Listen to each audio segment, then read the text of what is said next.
I really have to admire Mike Allred's design. It's like he's given the tribute to Jack Kirby. Oh, hey everybody, 'tis I, Michael A. Grimm, aka the Multi-Voice. I have many voices, but one opinion. And, oh, wrong book, sorry. I was, reading this new book I got here, Madman. I gotta say, I like the style and what Michael Allred and his wife Laura have done. And I mean, it's making me want to make an audio adaptation based from this book and be more faithful to the book itself. But enough of my talk about Madman. Let's get back to Planetary, issue 7, 8, and 9. I wonder why issue 6 afraid of 7. Because 7, 8, 9. Anyway, let's let's begin, shall we? Now, as usual, you're gonna have the usual members of the Planetary and the usual members: Elijah Snow, Jaquita Wagner, and of course the drummer. And it turns out that that Jaquita witnessed that somebody who goes by the name of Jack Carter has died. And if some of you are going to be asking me who's Jack Carter is, I'll tell you later. Anyway, they start talking about that Jack Carter has died and they're having his funeral over in London. Now, drummer thought that John Carter is a scumbag. And he tosses his empty bottle of soda towards Chiquita, but Chiquita grabs the bottle and saying, "Coming to the funeral?" and then tossed the bottle at him. And of course, Elijah has a smile on his face. I guess, bullseye. So they went to London and went to the cemetery. And Chiquita talked about her the first time she ever met John Carter. John Carter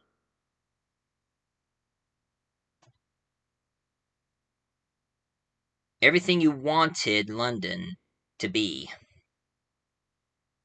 That's what Jack Carter was. Jack Carter, I mean, not John Carter, Jack Carter. And of course, Chiquita talks about that she had a fling going on with Jack Carter, saying that he was funny, smart, mysterious, sexy, and scary. Wait a minute. Funny, smart, mysterious, sexy, and scary. Oh, great. Now she's talking about me. What? I can be funny. I can be smart. I mean, I don't want to brag, but a lot of people do say I am. Mysterious, I can be mysterious. Sexy. Well, with this daddy bod, and, well, sadly I don't have any grayness in me, but I'd be one hell of a silver fox. And scary? Only when October is coming and Halloween is coming. Oh, you're gonna see my scary side. Anyway, she even remembered the time when Jack went to London doing his business as a sorcerer and a detective. And of course, they were talking about how London was. London back in the 80s. And everybody knows about the 80s. Punk was a big thing. And of course, rock punk. I remember that because my mom was a big fan of Sex Pistols. I'm not kidding. My mom was a big fan of Sex Pistols. She keeps a poster of them in her room. And of course, even talk about a certain prime minister who pretty much did not like how the way London was. I wonder which prime minister are they talking about.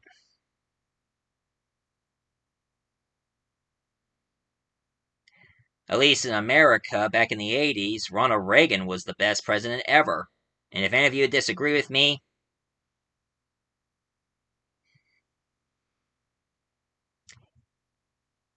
but anyway, Drummer, he saw a silhouette of somebody that probably hinting that it might be none other than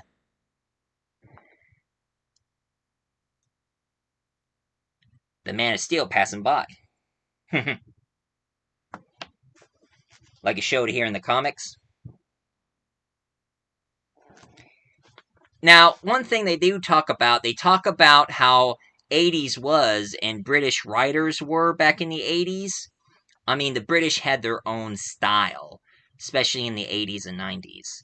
I mean, the British writers, I mean, we had really great ones like Neil Gaiman, um, Alan Moore, and, well, can't keep track of every single British comic book artists and writers, but they were really great ones.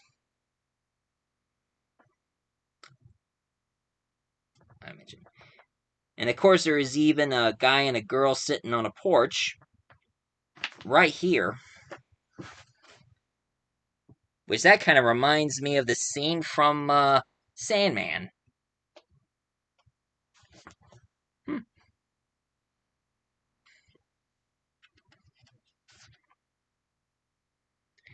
That scene where Dream and Death was sitting on the porch, feeding the pigeon. And there they went to Jack Carter's funeral. And there's a lot of characters that pretty much reminds me so much of what the British and the 80s superheroes were back then. I mean, I know there is this guy who reminds me of Swamp Thing, and it looks like Poison Ivy merged herself into him. This guy here reminds me of Animal Man, and this guy over here reminds me of Extrican, the demon, and tons of other characters that probably resemble certain characters, but I just can't keep track of every single one of them because there were like tons of DC superheroes. So there's a few like nudge nudge, wink wink, you know who. But in the middle, who is doing a eulogy of Jack Carter is of course this fella who calls himself the Shifting Man, also known as Forrest Denty. Forrest Denty.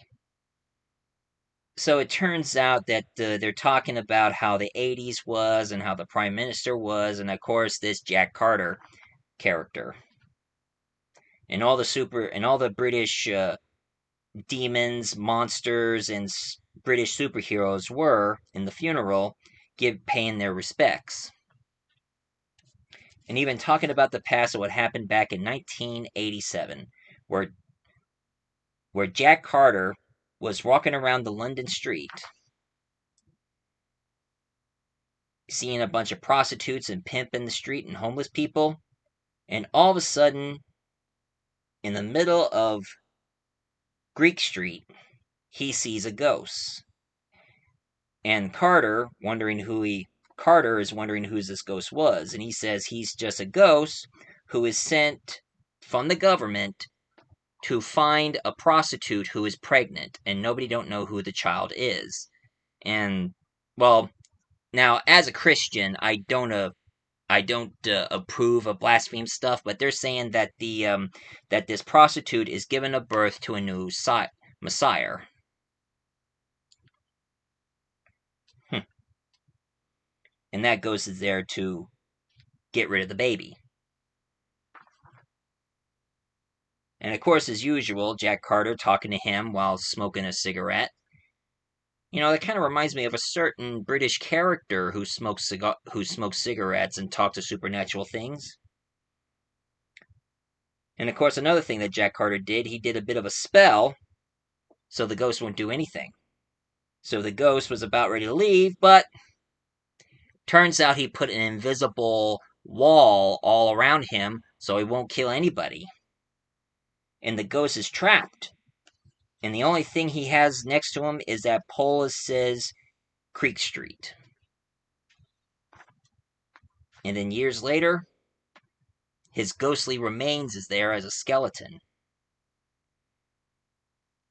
And they're not trying to find his body in the cemetery. They're trying to find the area where he was murdered. But the drummer sensed something supernatural is going on. You see, he doesn't see magic, but he can sense it. And when he was stepping on the ground, it's starting to form a pentagram. So Elijah Snow decided to freeze the area, and there he almost about ready to see a ghostly remains of Jack Carter. But out of nowhere, somebody just yelled out, "No!" And this really unbelievable character who is actually called a decresced superhero. The decresced superhero, also known as Cape Man. Now, during my research, I discovered that this character, Cape Man, he's actually their version of a certain character who used to be a British superhero called Marvel Man, also known as Miracle Man. Now, for those of you who don't know who Marvel or Miracle Man is, his name is Mickey Morton, and actually, he was copied out of Shazam, Captain Marvel. You know Shazam, Captain Marvel. Billy Batson meets a wizard, says Shazam, and then boom, he becomes a full-grown man with superpowers. Well, Marvel Man, on the other hand, the British people just took his look, but changed the hair color and the costume. And also,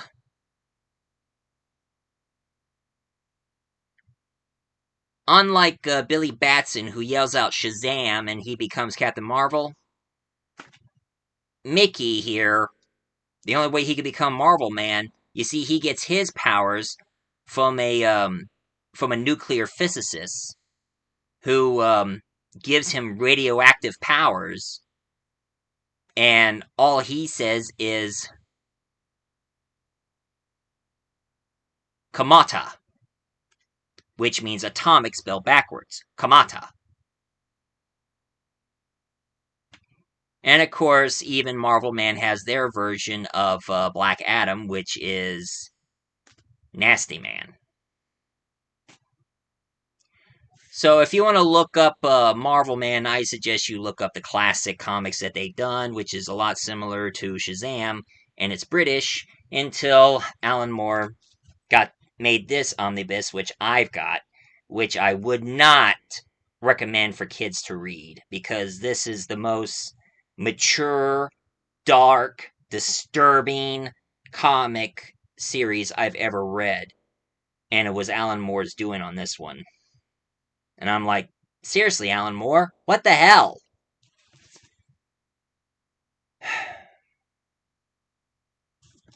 Anyway, that's what Cape Man here is based on. And the way this character is saying, he's talking things like he's pretty much a disturbed character. He says, "No! I won't have it! I won't have it! I killed him!" So he killed Jack Carter? He had to die! He wanted a speckle of everything that has been done to me! A scum! I should been noble, clean, single. I didn't want to wake up in a Soho with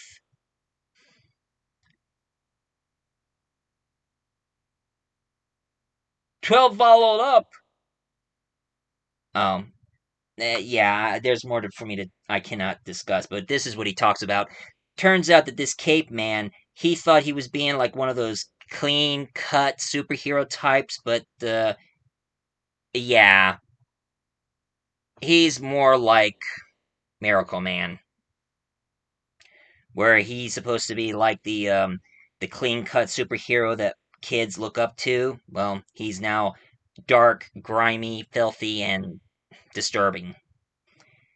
And he wanted to kill Jack Carter for making him like that.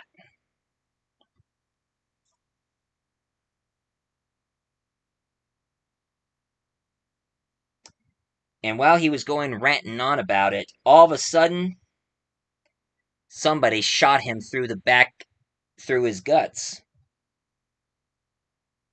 And this time, Cape Man is no more.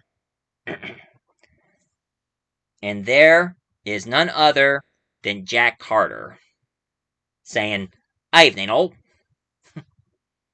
So I guess Jack Carter isn't dead after all. And this is what Jack Carter looks like now. And for those of you who are wondering, I would say that Jack Carter is like a Wildstorm version of the most popular British supernatural hero, John Constantine. That chain smoking wizard slash detective who delves in the supernatural.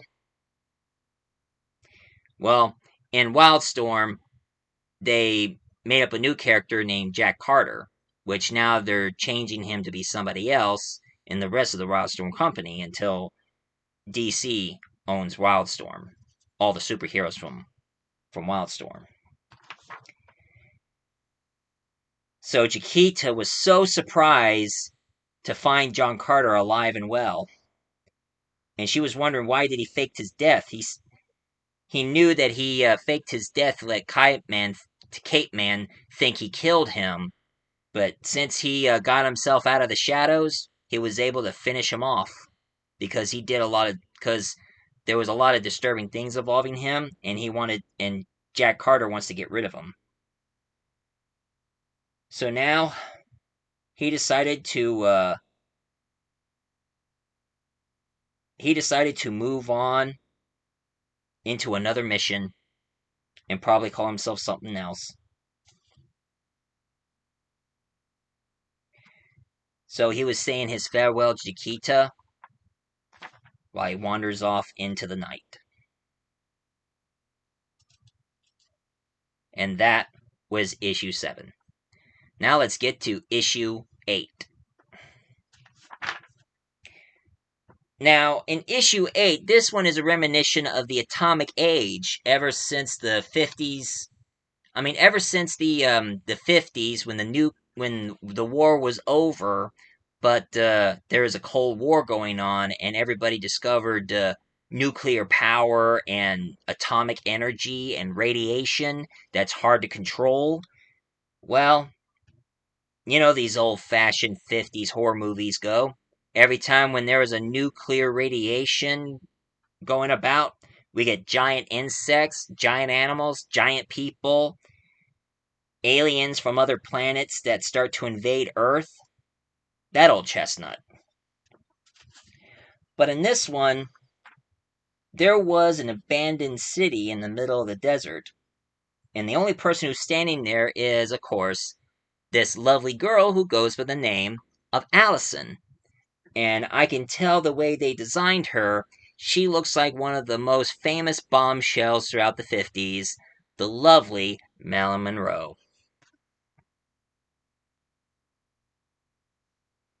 Anyway, Allison was standing in the middle of this abandoned city, waiting for the Planetary to show up. And when it got dark, she started glowing like a ghost.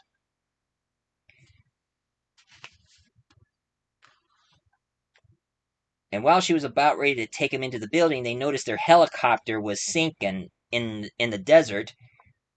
And out come these 3 giant ants, which those ants kind of reminds me of that one sci-fi horror movie I watched, 50s horror nuclear movie, atomic age movie I've seen. Them. You know, the horror movie about the radiation turned the ants into giant monsters.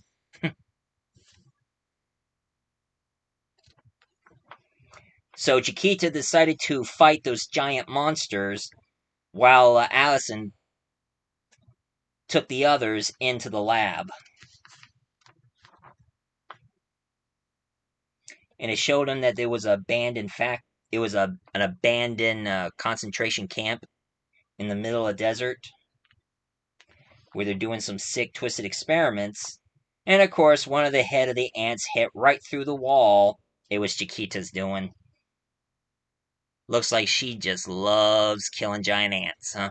But anyway, turns out that she was one of the prisoners who got arrested for going against the laws. And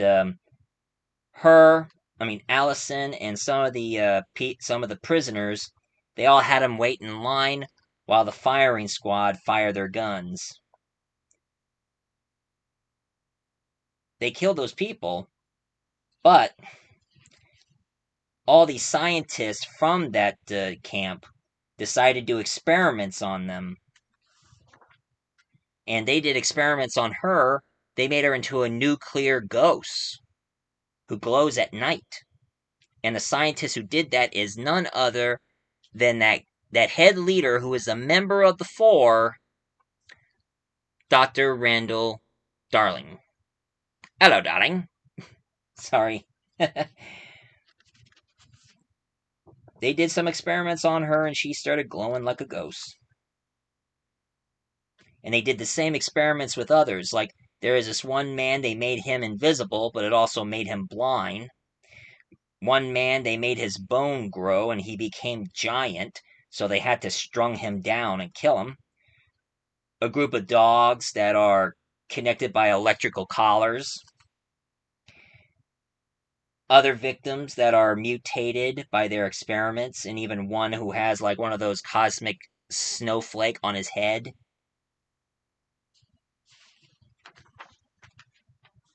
Hell, they even have the 60-foot woman in their story, and they gunned her down when she was about ready to go on a rampage. Another one who starts having hands coming out of his body. I mean, they did a lot of sick shit going on out there. And of course, it turns out that the woman who funded all this is none other than Anna Hark, the girl I mentioned before. Anyway, the reason why Allison contacted them because they wanted to show the Planetary about what happened. What she went through, what those people went through, and what those people in that camp lab have done. And it turns out she was about ready to die, but she had to hold herself off until she was ready to tell the people from the Planetary. And right now she's on her last day and it's time for her to go. And they thanked her to give them all the information that they need. So now, she had a half-life and she's been living for like 50 years. But now her time is up and she's ready to move on. And she turned into a pile of glowing dust. Kind of sad, isn't it? And of course, it's always the leader of the Four and that Anna Hark behind all this. Now it's time for issue number 9. And it ain't Love Potion number 9. She bent down, turned around, and give me a wink. She says she make it right here in the sink. And smell it took some time to look like Annie a link. I held my nose, I closed my eyes. I took a drink. I didn't know that it would stay all night. I started kissing everything inside. But when I kissed a cop down in 34 and Vine, she broke my little bottle of Love Potion number 9. Sorry, I always wanted to sing that song. But anyway, issue number 9. This one has got a lot more to do with the Fours. Turns out there's a bunch of troops about ready to... Turns out that there was a rocket ship that landed on top of the building, and all these secret agents just abducted that ship right after that rocket ship just crashed and killed a lot of people in that building, including a little infant. And when they took that ship into their lab, turns out there were two people who were involved with the fours before they went up into space. It was none other than Mr. Davis and of course Miss Brooke. They were trying to check the ship itself while Mr. Davis was contacting the troops, but he got no response. And it turns out the Planetary showed up, but Elijah Snow is not in this. Turns out that the third member of the team was none other than Ambrose Chase. Now, for those of you who wants to know who Ambrose Chase is, Ambrose Chase, he was the third member of the Planetary before Elijah Snow. And his ability, he can telepathically move bullets out of the way, and also, when he picks up his guns, this vibrating wave coming out of his hands makes people completely confused and don't know where his bullets are going. So pretty much, Chiquita, Drummer, and Ambrose, they showed up. One guy fired his machine gun at Ambrose, but Ambrose, he just moved the bullets out of the way, while Chiquita, using her speed, she ran towards that crook and tossed him aside. Now, while they're getting inside, they open up the door of that rocket ship, and it was glowing green. And some of the research trying to check on it, turns out some of the people in that rocket ship, they're all dead. They're all in pieces. While Chiquita opened up the door, there was a group of soldiers, so Ambrose had to grab his gun and use this confusing wave circle, while Drummer is trying to find the source of that rocket ship. So now, Ambrose confused everybody with his psychic wave while firing his bullets, hitting every single troop. And this old man, turns out he's contacting Dr. Dowling.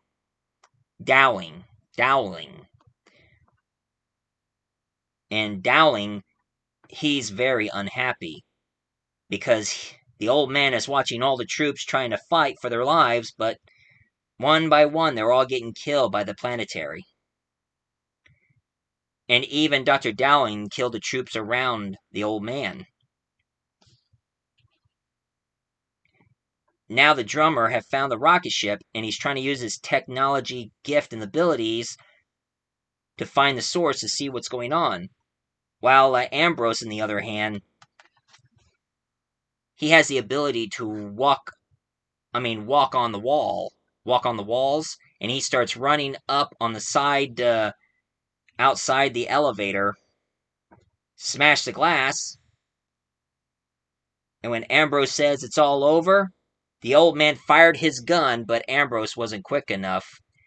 So, sadly, Ambrose got it on the shoulder, got it on the neck, got it on the chest, 2 in the chest, 1 in the middle rib, and 1 in the gut.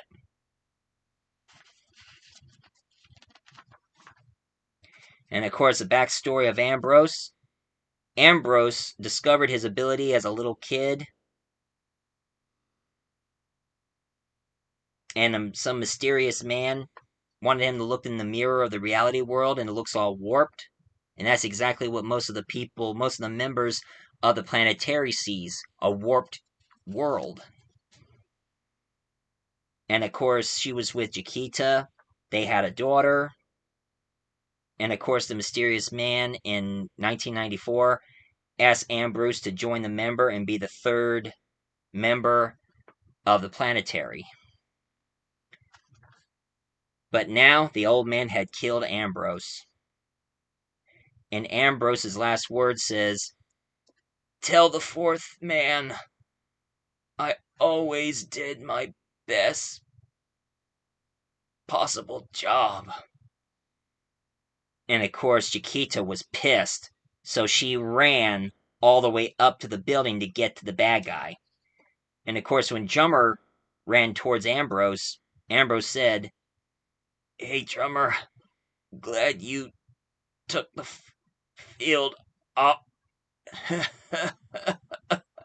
And then all of a sudden, Ambrose disappeared. While Chiquita found the old man, she grabbed his gun and merged it into his hand, and he screamed in agony. And the old man says, "You bloody bitch, I'm the villain. You can't kill a villain. You're never gonna get any information out of me after you kill me, eh?" But Chiquita says, "We're archaeologists. We'll dig it up." The end. And of course, that's when we get the report saying in 1997, the fourth man was missing in action. Elijah Snow was never heard of Ambrose Chase. Chiquita Wagner was already a member of the Planetary when Ambrose Chase became the third man. The fourth individual brought back from the sample return mission is still at large. And that is the end for the day. Now, I gotta say, things are getting pretty tasty recently, and even pretty interesting. And I want to know how the rest is going to happen. I know some of you are going to feel the same way. Anyway, for those of you who want something very disturbing and unsettling about a superhero, look up Alan Moore's Miracle Man. I wouldn't advise kids to look at this comic. I just advise adults who are used to gross things. I mean, dark, disturbing things. As for me, I stick with the Planetary instead.